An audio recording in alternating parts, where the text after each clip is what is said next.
Good morning. Happy Monday. Welcome to another Monday Mindset. It is March 24th, 10 a.m. Eastern Standard Time. I hope you guys are doing well. Hope you had an amazing week last week as well as a great weekend. I spent last week in Vegas at Grant Cardone's last Growth Con, so he says, which I believe it's probably going to be the last Growth Con. The guy is headed on to bigger things. I'm not sure if better things. I think he's going to get into politics. I don't know why anybody would want to get into politics, but God bless all of the servant leaders out there that want to go into politics, although you guys probably believe what I believe. Most of the politicians are crooked and, people get into politics for the wrong reasons these days. But went to the last 10X Growth Con. You can tell there's a lot of politics there at the 10X Growth Con because it's on my mind. But regardless of where you feel political wise on either end of the spectrum, I want to share with you some of the things that came up through GrowthCon that got me thinking. One in particular was this question I posed to the title, which is micromanagement. What's your feeling on it? Like, do you agree with micromanagement? Do you disagree with micromanagement? Have you seen it work, not work? This is something that came up. It was kind of thematic. One thing that's super impressive about Grant Cardone is he gets very, very big elite business people to attend his conference, people that you would not hear usually unless you had connections, people like Jimmy Johns. I never heard the founder of Jimmy Johns speak before. His name's actually Jimmy Johns. If you ever wonder, there is a Jimmy Johns out there. That's this guy. He was probably the best speaker of the whole event. Blew my mind. Obviously a billionaire at this point. I forget if it was like 2,800 Jimmy Johns or 3,800 Jimmy Johns, but he had Martha Stewart there. She's a billionaire. She's a beast. I'm not into necessarily Martha Stewart's content stuff and stuff like that, but she is a beast of a business person in what she talked about. And then he had a myriad of other people that were super, super impressive, billionaires. He probably had 4 or 5 billionaires speak that came from nothing and how they came up.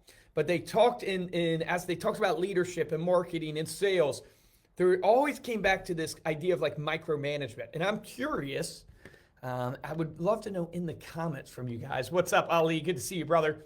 If you believe in micromanagement or not. And I will give you my opinion. It's so interesting. I've read so many books, like all of you have, and listened to a ton of podcasts on leadership.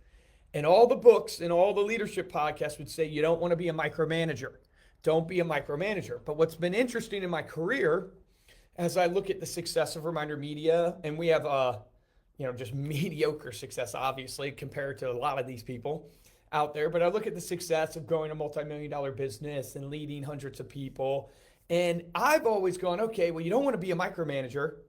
But I've always felt internally, and I've always seen from results, that the micromanagers are the ones that actually get the result. They're the ones that actually get the things done. And I've seen that in my career. Now, it's kind of a trick question because, and you'll see here in a second my thoughts on it, why I believe it's kind of a trick question. But I've always seen in practicality, the micromanagement tends to do better than the non-micromanagers because they're more disconnected. They're not in the details. Well, lo and behold, you probably already know where I'm going.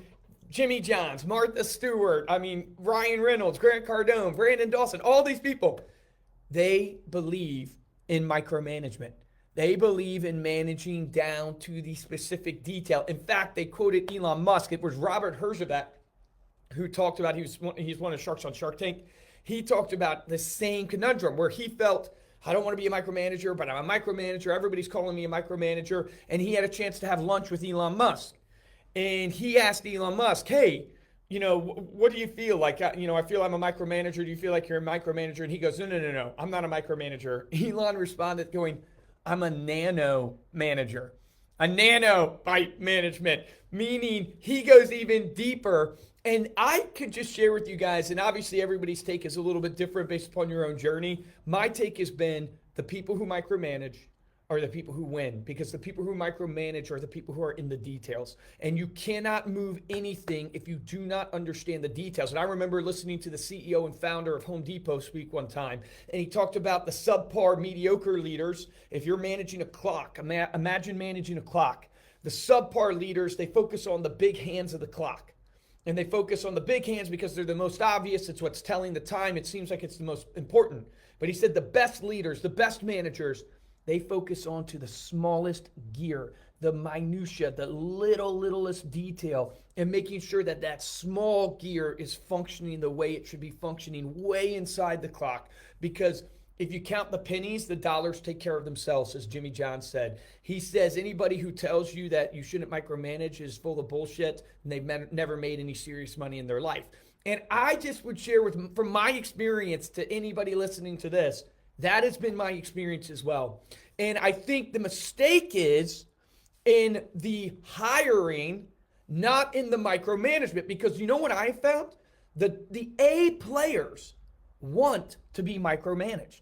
The A players don't mind micromanagement. They don't mind someone coming in and testing them on what they know, where they're at, what they're doing, how they're doing it, how many hours they spend on something. You read the greats like Tom Brady, right? Tom Brady, you read his book TB12, he measured everything he ate, the water intake, how long he's in the film room, how long he's in the gym, his hours of sleep. He measures everything about his life. He micromanages himself to get profession or to get professionalism, to get mastery of his art. And I go, man, I think there's been a lie told to us in the business books out there and in the leadership podcasts. And you know why I think it is? And this is just my theory.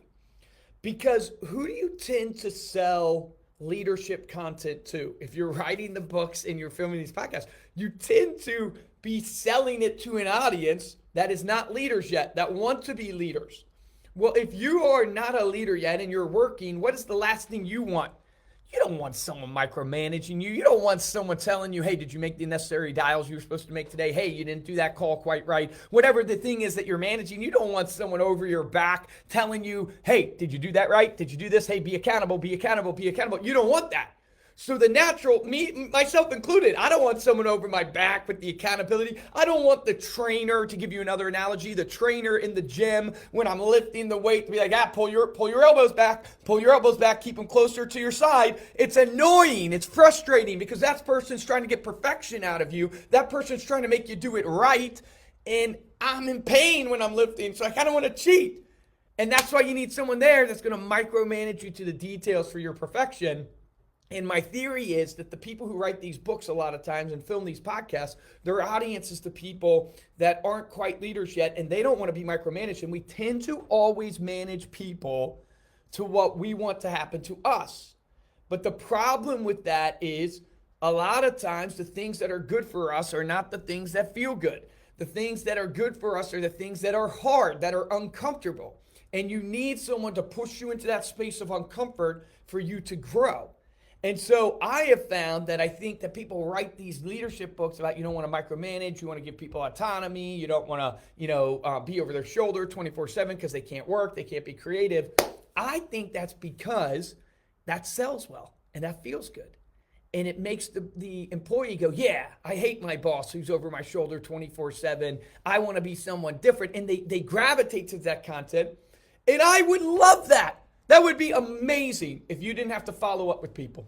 That would be amazing if you could just give people autonomy and they stay consistent. But I have found in my career, this is the raw truth from Luke Acree, maybe your experience has been different. Human beings need accountability. Human beings need structures in their life to keep them moving, myself included. When you have accountability, when you have a form of micromanagement in your life, whether it's counting your calories for your fitness, getting to the gym with a physical trainer, having someone who's coaching you, that micromanagement of those portions of your life, they improve because there's a spotlight on you. I think where we go wrong is we hire the wrong people and we hire B, C players that don't want to improve in a certain area. They don't want a spotlight on them. They don't want to showcase their work. One of the number one things you should do in your organization is transparency. Show your work. Just like your homework, you can't just write the answer to the math problem. You got to show your work of how you got there. Anybody who doesn't want to show their work, anybody who doesn't want to be out in front with what they're doing, normally it's because they're either not proud of what they're doing, they know they're not doing it right, and they're not being held to a higher standard. Your job as the leader is to micromanage, or as Elon Musk would say, nano-manage. But you should be nano-managing what? A players who want the nano-management because the basketball player wants to know exactly how they're doing the free throw, because they know if they get off just a little bit, they're going to lower in their percentage of making the shot, which could lose them the game and lose them their dream of a championship. A players want that. That's how you know you got an A player. It's like, yeah, micromanage me all day, man. I'm going to try to be the best possible version of myself that I can be.